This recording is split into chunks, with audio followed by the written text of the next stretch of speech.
Media ay isa rin palang tiwalag ng miyembro ng INC. Si Eden Suarez Santos sa detalye. Sakpan gyapon.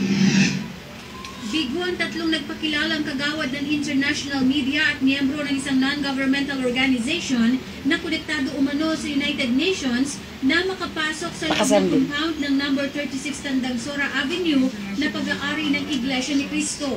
Dumating sa harapan ng number 36 Tandagsora ang mga nagpakilalang international media na sina Humphrey Dolino Angeles, Lisa Clapier at isang hindi nagpakilalang dayuhang lalaki na pawang miyembro umano ng isang non-governmental organization na tinatawag na Humanitarian Aid and Rescue Project o HARP na miyembro umano ng United Nations.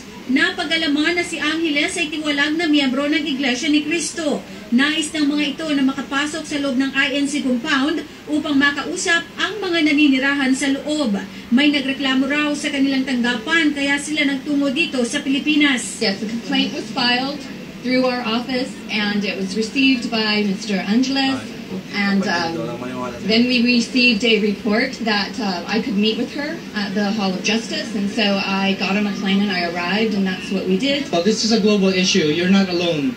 The people in Tandagsora is the flag of humanity that needs representation. And we have to help each other po. Bagaman hindi pinapasok ay hinayaan naman sila ng mga nakatalagang security personnel ng Iglesia ni Cristo na manatili sa harapan ng compound. Nagawa pa nga magpa-interview ng mga ito sa mga local media. Lumitaw sa interview na hindi pala otorisado ng UN ang kanilang ginagawang tila pakikialam sa issue ng INC na isang pribadong usapin, lalo't na sa korte na ito. Nais kasing palabasin ng mga ito na may kinalaman ng UN sa kanilang ginagawa. It's personal, and I'm just here to listen. Kinuwestiyon naman ng mga abogado ng Iglesia ni Cristo ang bit-bit ng mga ito na Xerox copy ng court order mula sa Quezon City Regional Trial Court, Branch 222 mula sa sala ni Judge Edgar Dalmacio Santos na may petsang September 29, 2015. Ito kasi ang ipinapakitang dokumento ni Clapier bilang katibayan umano para sila'y makapasok sa loob ng number 36. I was invited here and I have a court order. Subalit malinaw ang nilalaman ng Xerox copy ng court order na wala itong kinalaman sa kanilang pagnanais na makapasok sa loob ng INC compound. If you read the order, just read the order. Yeah. No, It says we have to make arrangements. No? And They cannot at their own make arrangement for themselves. I was told somebody made arrangement. Bigo naman si Clapier na gumawa ng eksena nang bigla itong magtaas ng boses habang nakikiusap sa mga abogado ng INC. Take money from anybody. Do you understand me?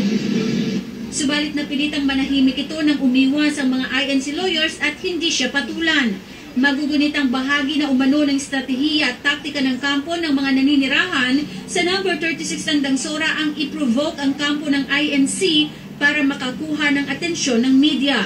Natameme rin sina Angeles at Clapier nang ipaalala sa kanila ng mga abogado ng INC na isang paglabag sa kanilang pagbisita sa bansa bilang turista ang ginagawa nilang panggugulo sa INC property.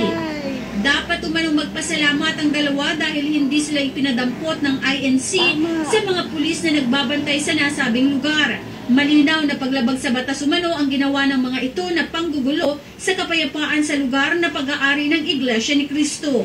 Para sa Eagle News, Eden Suarez Santos, I am 1 with 25. Pwede yan sila kasuhan.